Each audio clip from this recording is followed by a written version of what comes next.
Welcome back to another episode of Pretty Petty the Podcast. Ako na naman po ang inyong pretty but sometimes petty host, Tito Alvin. And in this podcast, we're gonna talk about the trending issues, the hottest topics, and everything pretty and petty. I'm your pretty but sometimes petty host, Tito Alvin. And in this podcast, pag-uusapan natin ang mga trending issues, hottest topics, and everything pretty and petty.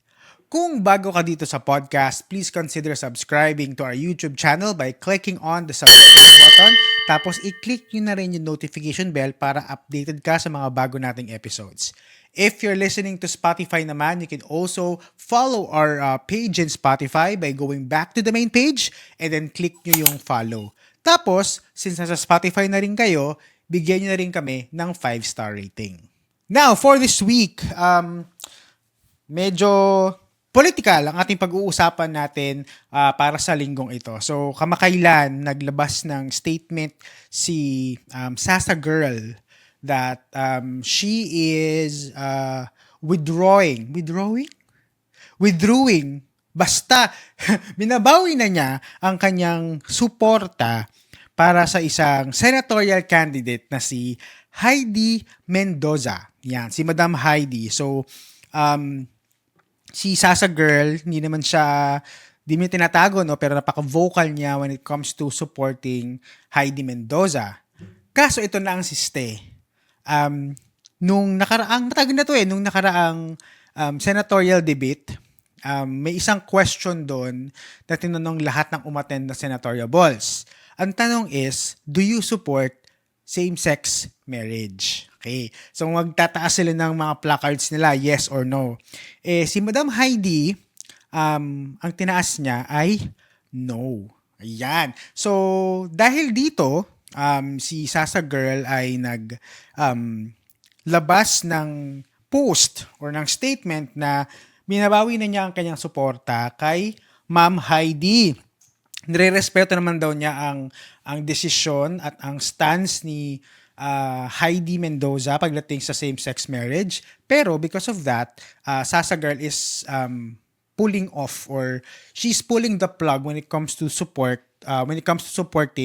Heidi Mendoza. So ayan, yan ang pag-uusapan nating this week. So tama ba? Okay lang ba na wag iboto si Heidi Mendoza because of her stance when it comes to same-sex marriage?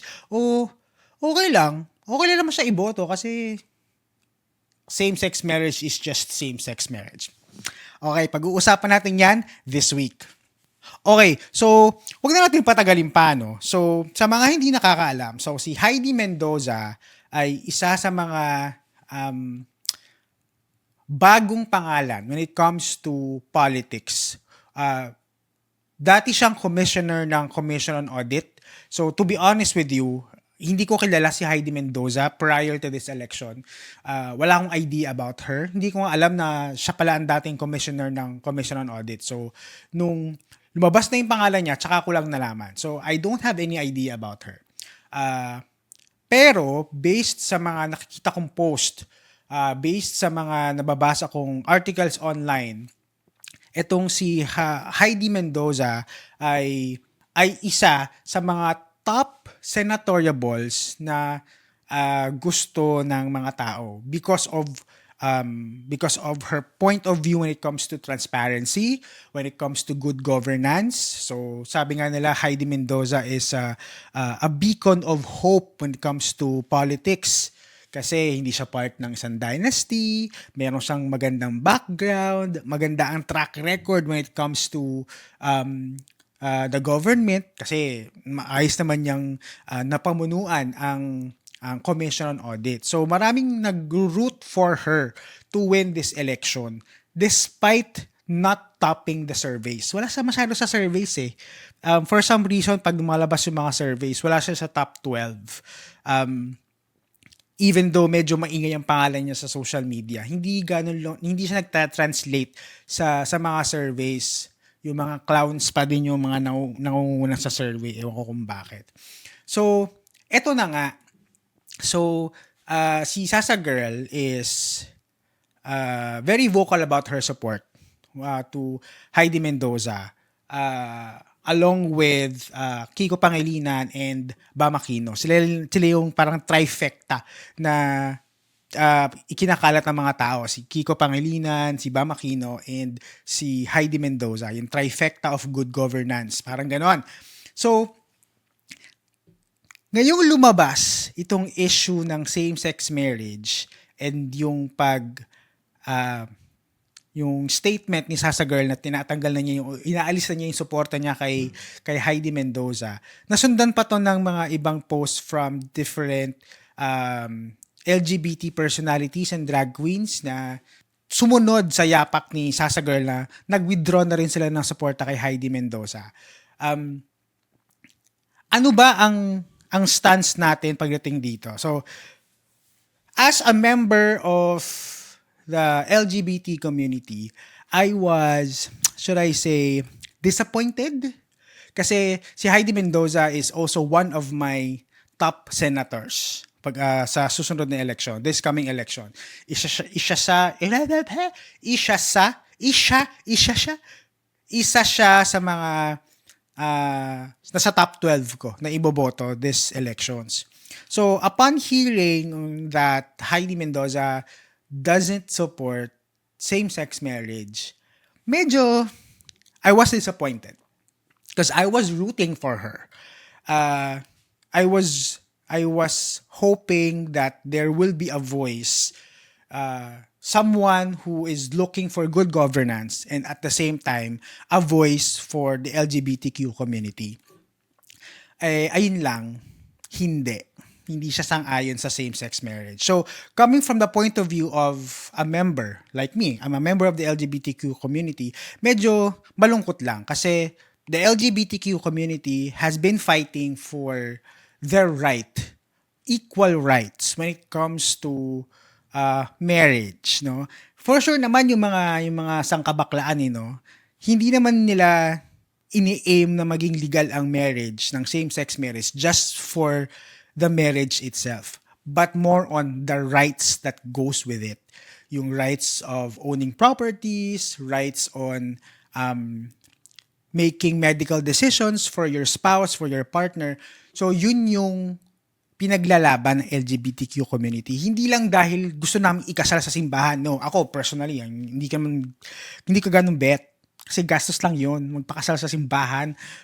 Parang, for me, secondary na lang yon. Pero more on, since tumatanda na tayo, gusto natin na yung rights natin as LGBTQ will be the same as those with those who are in a straight relationship. So, ayun, medical decisions, rights to owning properties, and such. So, medyo malungkot lang to know that hindi aligned ang values na pinaglalaban ng LGBTQ community with Heidi Mendoza. No, as an LGBTQ member, andun na yung dilemma. Andun yung dilemma na iboboto ko pa ba tong si Heidi Mendoza? Hindi kami aligned ng values. Hindi kami pareho ng pinaglalaban. 'Di ba? Kasi yung rights na to, matagal nang pinaglalaban to. As in, noon pa. Buti nga na napasa yung kahit papaano umuusad yung SOGI bill. Pero it has been in the works for the longest time and up until now, medyo nabibinbin pa. Medyo hindi pa ganong kalaki ang progress. There is progress pero malayo pa. Kumbaga, malayo na pero malayo pa. Parang ganon. So, umaasa ang LGBTQ community that there will be representation in the Congress and in the Senate who will fight for our right as well. Kaso hindi na nga ganun. Tapos, may mga nagsasabi pa online na okay nang iboto si Heidi Mendoza despite the fact not supporting same-sex marriage. Basta wag lang yung mga clowns. Yung mga clowns ang maupo tulad nila Philip Salvador, Willie Revillame, Kibuloy, Manny Pacquiao. Kesa sila ang maupo, okay na si Heidi Mendoza. Okay. To that point, I somewhat agree, no? Parang, kumbaga, choose the lesser evil na lang.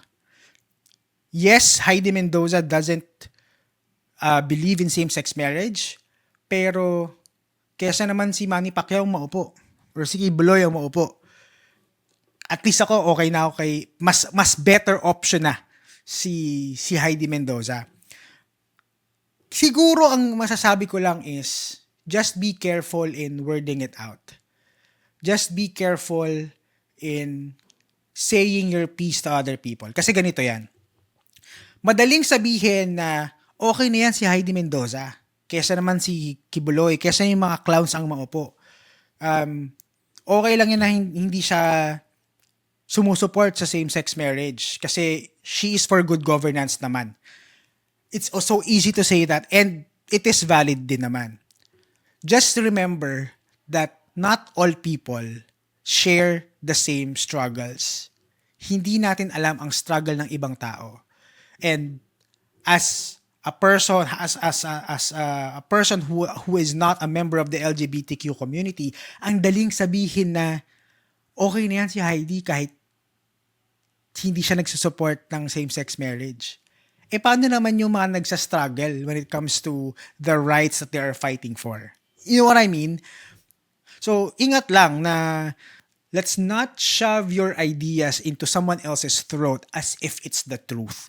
Okay lang naman mag-share. Okay lang mag-share ng thoughts mo, pero don't impose it as the truth. Kasi again, hindi natin alam kung anong truth niya, hindi mo alam kung anong truth ko, hindi ko alam kung anong struggle mo, and hindi nyo alam kung anong struggle ko.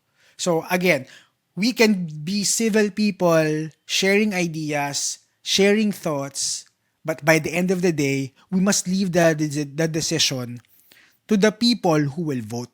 Diba? Kaya nga tayo bumoboto eh. Kasi pansarili natin yun, kung sino sa tingin natin ang karapat-dapat na mamuno. Ngayon, ito ang dilema. Ito ang problema. Saan ka lulugar? No, as an LGBTQ person, no, yung mga listeners nating member ng LGBTQ dyan or yung mga allies nating listeners, saan kayo lulugar? Anong gagawin nyo? Kasi on one point, pwede yung sabihin na hindi ko boboto si Heidi Mendoza kasi, again, our values doesn't align. I'm seeking people who will fight for the rights of the LGBTQ community at gusto ko sila yung manalo para ipaglaban tayo sa Congress at ipaglaban tayo sa Senate. Pero, pwede ko rin namang iboto si Heidi Mendoza kasi good governance. Alam kong maganda ang track record, alam kong maganda ang plataforma, and alam kong knowledgeable naman siya when it comes to lawmaking. Alam niya how the government works. So, kumpara sa mga clowns na tumatakbo like Ipe, Willie Revillame, pinaka-okay na sa kanila si Heidi Mendoza. So, alam mo yun? Saan ka lulugar? Ito siguro ang pwede ko maging suggestion sa inyo.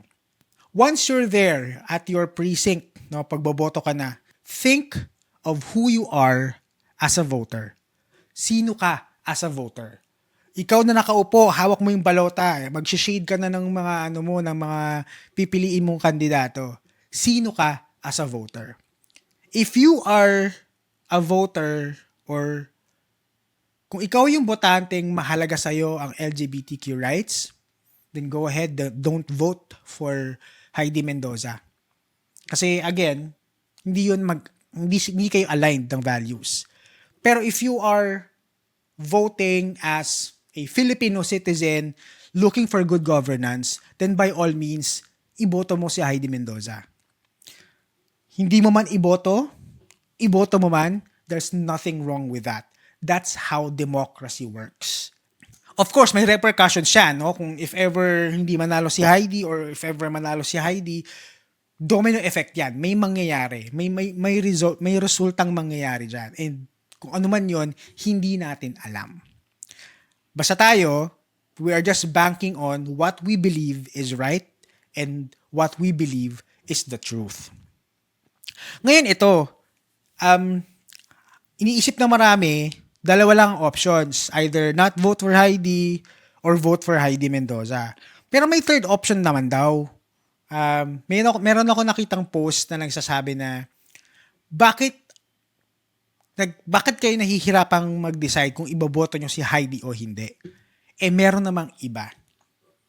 Meron namang ibang kandidato na ipaglalaban ang rights mo as LGBT, pero at the same time, they are also looking for good governance. Naglatag sila ng mga pangalan, mga pictures ng mga senatoriables who support same-sex marriage and at the same time, just looking for good governance. Yung good governance, hindi ko sure kasi nakita ko yung mga pangalan eh. They are most of them are from the Makabayan Party. And most of them are from different sectors of life. Mayroong fisher folk, may for agriculture, may for teachers. So iba-iba. Iba-iba sila ng sector na pinanggalingan. So I can say, posible. Are they as, yung bang track record nila is as good as Heidi Mendoza? Baka hindi. Pero it's worth the shot. Oo nga naman. 60 plus lahat ng mga kandidato. Bakit tayo nagzo-zone in lang kay Heidi Mendoza? Kung meron naman palang ibang option. Diba? Nakakatawa nga kasi hindi na nga nagtatop si Heidi Mendoza sa mga surveys. Tapos, lumabas pa tong issue na to. So, kumbaga, lalo pang nahati yung votes para sa kanya. Kasi yung mga tao na before ay nangakampanya for her, some of them, hindi na. So, siguro, medyo masakit yon sa campaign ni Heidi Mendoza, no? Although, hindi natin alam kung anong mangyayari. Maybe some people will be, okay, hindi siya in for same-sex marriage, boto ko siya. Alam mo yun, may mga ganun tao eh. So, again, we don't know. So, ayan, meron tayong 3 options. Huwag iboto si Heidi. Hayaan niyo yung mga clowns na mamuno. Iboto pa rin si Heidi despite not supporting LGBTQ rights or same-sex marriage, pero at least good governance. Or 3, huwag iboto si Heidi at pumili ng iba pang pwedeng iboto. Okay, so yun yung 3. So, again, the decision kung sinong boboto nyo will always be in your hands. Sa kamay mo, nakasalalay kung sino ang iboboto mo. Again, my suggestion is, alamin mo kung sino ka as a voter. Sino ka bilang isang botante. Pag upo mo doon, dapat alam mo kung ano yung values mo, kung ano yung pinakamahalaga sa'yo. Okay? For us, LGBTQ members, medyo may dilemma pa kami. Ako personally, may dilemma pa ako. Hindi ko alam. Am I going to push for the same-sex marriage value? Or I will just step back a little. Masakit man aminin, ayoko man gawin, pero maybe I should step back a little and give way to good governance. Is that worthwhile? Worth it ba na mag-step back muna ang same-sex marriage value ko para papasukin muna ang good governance? Baka naman kasi pag kumalat na ang good governance sa Senado at Kongreso, mas gumalaw ang LGBTQ rights in the future. Again, we don't know. So it's a matter of weighing what's important to you as a person. So, bago ako mag-end, magpapaiwan ako sa inyo ng isang question na malala. Ito, nakita ko rin to sa Facebook eh. Kilala niyo naman si Mayor Vico ng Pasig. Mayor namin yan. Proud kami dyan si Mayor Vico. May isa nagtanong sa Facebook na alam naman nating lahat how Pasig benefited from Mayor Vico.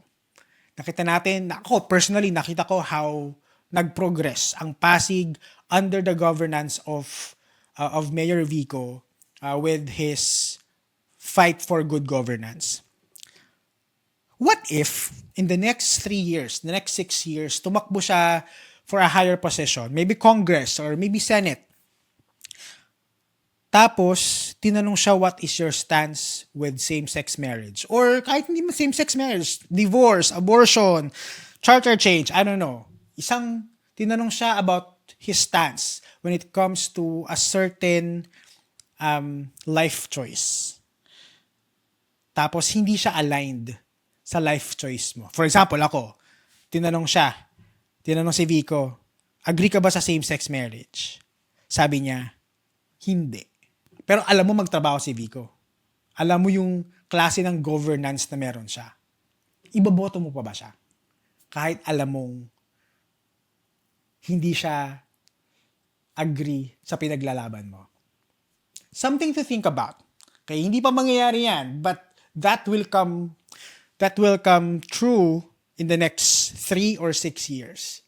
When that time comes, iboboto mo ba si Vico Soto kung hindi siya aligned sa values na pinaglalaban mo? Despite the fact knowing that his track record is very, his track record is of high regard. As in, wala kang mapipintas sa track record ng isang Vico Soto.